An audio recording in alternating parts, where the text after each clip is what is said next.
Well, good morning, Interbed fans, and welcome to the Vaal Classic, Thursday, the 21st of July. We got an 8-race program. First race is off at 12:20 and looks pretty straightforward, really. It's between 2 or 3 horses in each race, except there are a couple of races a bit harder than that. But let's kick off with the Work Riders Maiden. That's 1,000 meters with a scratching of Mandalay. Southern Style does look like the right horse.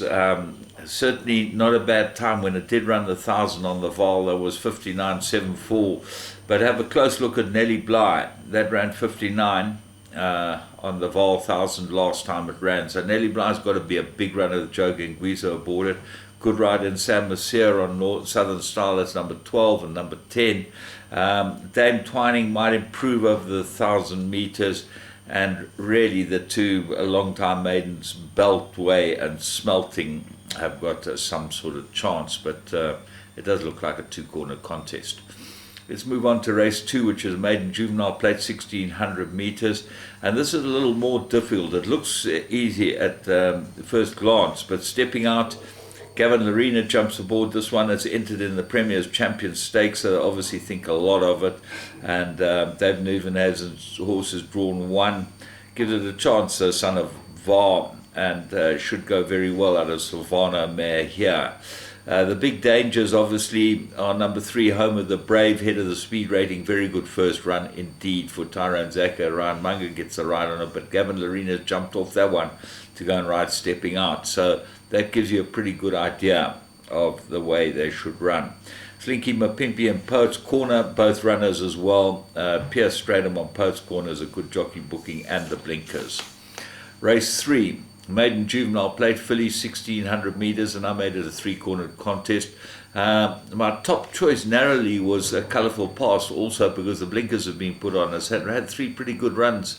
The Korean Leslie inmate with Samanga Kamala now gets a ride on it.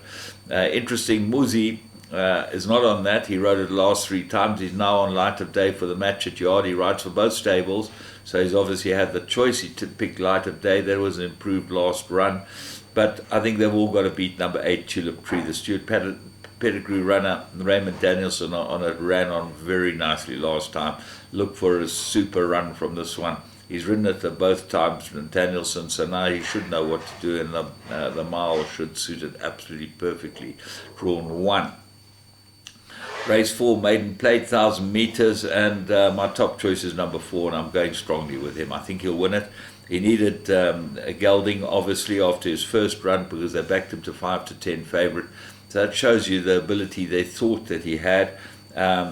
He was in front for a bit of the way and faded tamely, and was found to have all types of problems after the race. So he's my top choice. William the Fighter obviously ran a very good race too, and was backed first time out as well, and head of the speed rating. So they look like the 2, but then you've got Heart and Mind and Varticus. Both of them have got some sort of chance here with Forever Free. So if you want to go wide, you need to take those 6. If you want to go narrow, I think Far Away Winter might be a banker. Race 5, mirror rated 70, 2,000 meters, and I'm going strongly with Mingxi. It had its run last time, which was something completely wrong with it, and that he's brought it back. Paul Peters brought it back so quickly. 5th of July there was that run. You've got to believe that maybe the blinkers were the wrong fitting for it, but the blinkers are off now, and Mingxi gets the top choice. Arlington Action, Pierce Stradham rides us instead of McChorley, and you'll find that's a big jockey booking. Got to go well here.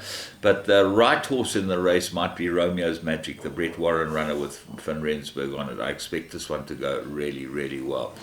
St. Quentin won a good one, and My True North might be outsiders. Race 6, divided handicap, and they go 1,600 meters for the fillies and mares, and this is tough. Cherin Goma is my top choice. Muzi Yeni for the Pettigrew Yard, Yeni instead of McCauley.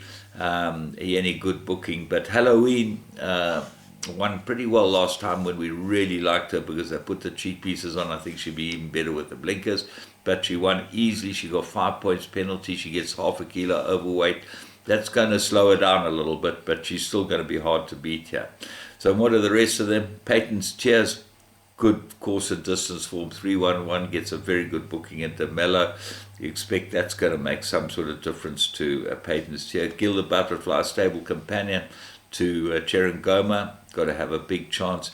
Zaki jumped off Peyton's Tears to ride Halloween. He's ridden both of them a number of times. Gives you an idea. Pin Up, rested, might need the run from here to eternity. Can't leave this one out with a 4 kilogram claim because it got a penalty of 5 and got the 4 kilogram claim, but it did have 2.5 last time. So there's very little in that one's penalty. And so then what are the rest? Well, Quiet Rebellion, Pashasha, Ballroom Blith, they've all got some sort of chance in this race. So I'm just going to take the whole lot of them. Race 7, Divided, Fillies and Mares, 1600 meters. I think Defender Rights, the pedigree inmate with Kabela Matsuyami on it, is the right horse. Drawn 3, lots to like about it, but Big Danger, 5, Silvery Blue. I think this will go very, very well. And have a good look through the lines and you'll find Dancing Arabians pretty close as well.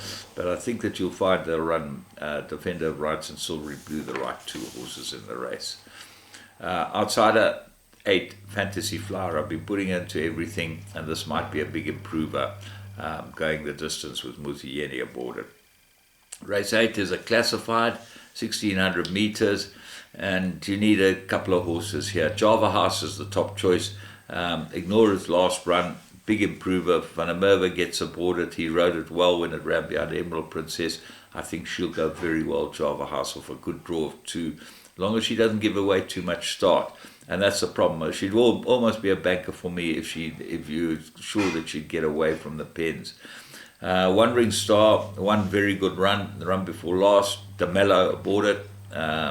Just a Memory, stable companion, got to have a chance. Legislates Dance, come back from a long, long rest, but this horse was rumoured to have a lot of ability early on, and now with the stable change to Paul Peter, could be a big runner here. Just Be Nice, Quest from Afar, both got chances.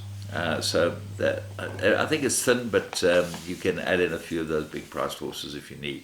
So from me, James Goodman, and the whole Interbet team, remember, you bet with Interbet, you bet into the tote. Have a great day.